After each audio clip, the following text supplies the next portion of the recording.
大家好，我是慧慧，今天用燕麦片加上2个鸡蛋，给大家分享一个好吃的做法。下面我们来看一下吧。首先准备100克的燕麦片，我用的这个燕麦片呢，它不是即食的，是需要煮的那一种。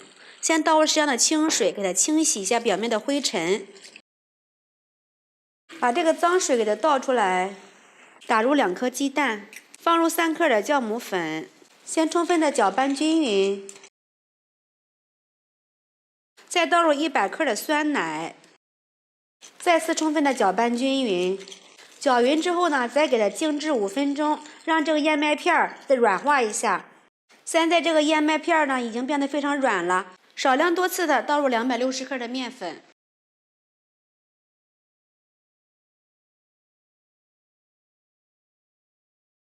搅拌成这样的大棉絮状。下手给它和成面团。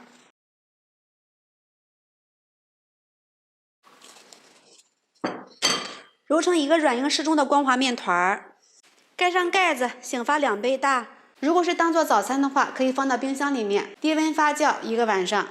看一下这个面团已经醒好了，里面都是满满的蜂窝状。把它放到案板上，揉搓一下排气，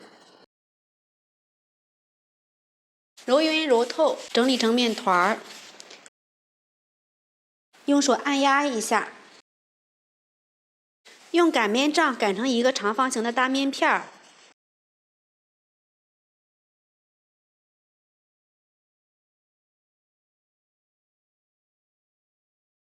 擀成一个这样子的面片就可以了。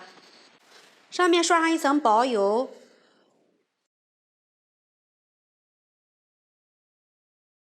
上面撒上一层干面粉，这样子能起到一个油酥的作用。放上一些洗干净的葡萄干，这个呢是用面粉清洗的，非常的干净。从底部给它卷起来，尽量卷得紧实一些。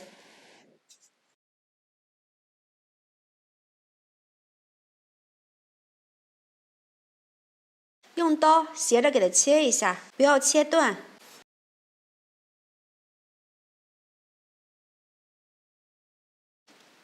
用筷子在中间按压一下，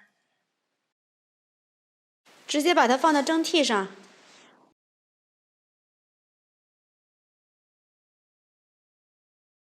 盖上盖子，醒上15分钟。